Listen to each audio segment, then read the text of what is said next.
So you're wanting to give Battlefield 5 a go in the beta, but you're a little concerned because you've never played Battlefield before, or you're just a perpetual noob like myself, and it's a lot to take in. Well, don't worry, because I'm here to help. Today we're going to go over a few things to help you enjoy the Battlefield beta just a little bit more. Although it won't fix the bugs and glitches currently in the game, hopefully you'll have a little bit more fun while you play. Welcome back, and as I said before, this is for the noobs out there for the Battlefield 5. Now, if you've played Battlefield before, some of this information probably won't help you at all.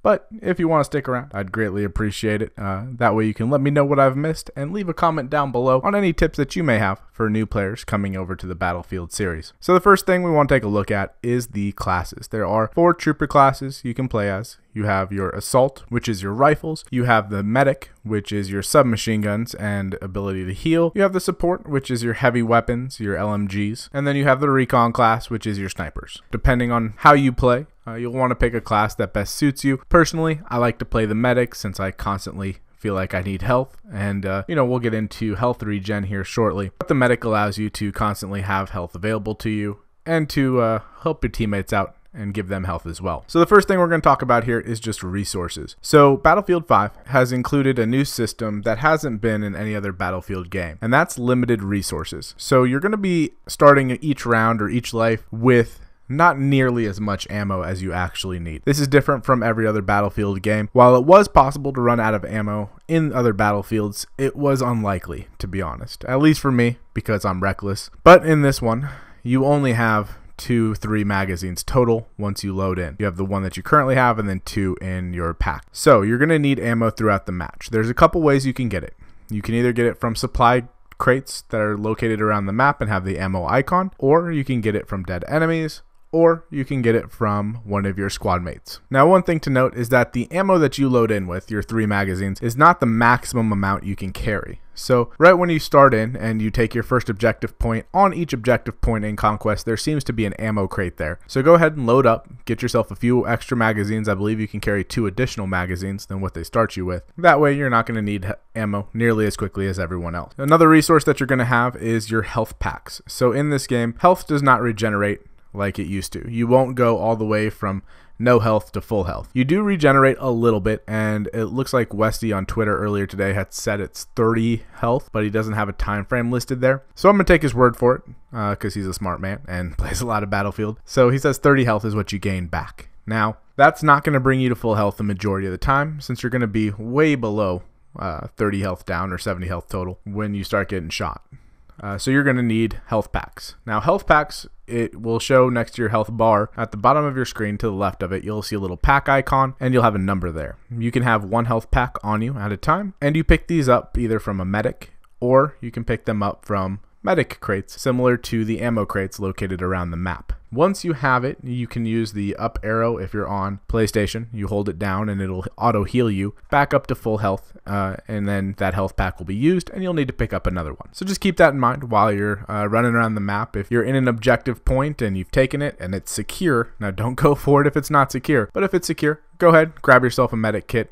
That way you can carry it with you and get back to full health when you get low. Now, if you need either ammo or if you need a medic kit, you can use the dial menu in order to communicate with your teammates who don't have a mic. So there's supposed to be this in-game communication with mics in the squad. Now, last night it wasn't active, it wasn't working properly, but you can still use the party system in order to talk.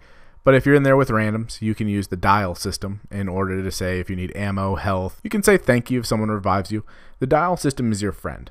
So be sure to use that while you're playing. It makes it a little bit easier to communicate with your team. And then also the new spotting mechanism. Use that as well if you're trying to tell your team something. So let's move on off resources towards more movement, since that's kind of where we're going with the spotting. Now, the first thing in Battlefield 5 is it's much different than Battlefield 1 is when it comes to gunplay. So the majority of your deaths are going to be when you're moving in Battlefield 5. That may just because the game is in beta and everyone's kind of new to it, so everyone's kind of camping and holding down lanes better. But you'll notice that when you're running around and you're moving, that is the majority of the time you're going to die. If you're holding your location or if you're holding your position and watching a line of sight, you're going to do a lot better. You're going to rack up more kills, and you'll probably honestly have a little bit more fun engaging the enemy than if you try to run and gun your way through this one. So when you're holding your positions, of course, you want that high ground. So you want to get up on top of bridges, on top of hills.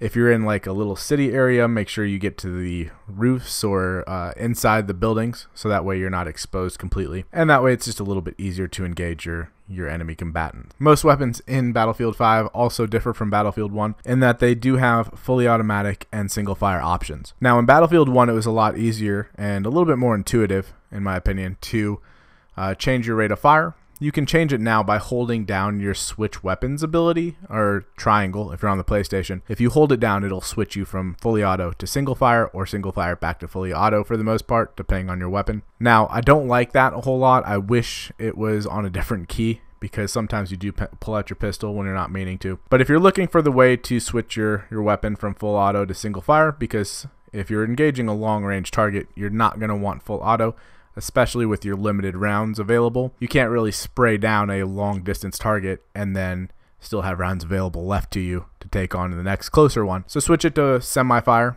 semi-automatic, and engage that way. It'll be a little bit better for you. Now, if you get caught in a situation where you do have to engage a little bit farther and you have it on fully auto, you want to tap fire that trigger. Now, I say that in every game. So tap fire, you want to hit the fire button, release, do it again, release, do it again. That'll keep you on target. It'll give your weapon a chance for the recoil to wear off, so you're not getting so much rise or sway. And then don't be afraid to switch to your pistol as well. So if you get low, if you run out of ammo, if you need to reload altogether, but there's enemies around, don't try reloading. It's just going to get you killed. Go ahead and switch over to your secondary weapon or your pistol and engage that way. It'll allow you to stay in the fight, and secondaries normally reload a little bit faster than primaries, but hopefully you're not having to engage multiple targets with a secondary, so hopefully you'll only need to take out one person before you can go ahead and reload both weapons and continue on with your game. And finally, I just want to make sure that everyone out there is using their gadgets. So on the medic class, you have a grenade launcher.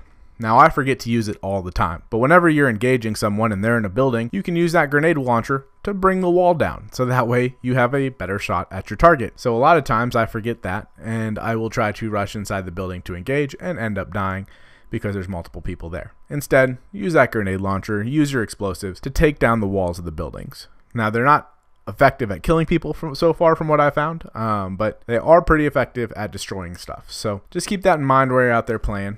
And then one more thing that we forgot to talk about, and that is objective play. So if you're playing Conquest, the goal is to capture and hold flags. So if you're looking at the mini-map around the objective points in Conquest, you'll notice that the ground is highlighted or a lighter color than the other parts of the map on your mini-map. So that highlighted area is the area you need to be in order to capture a flag. When you start capturing the flag, if there's no enemies in the area, it'll automatically start counting and you'll just see the clock and timer go down on it. If there is an enemy on the flag point, a little bar will appear underneath the letter that the flag you're taking. So if you're taking Delta, you'll see a bar underneath it. Some of it will be blue, some of it will be red. If it's blue, that's your player count.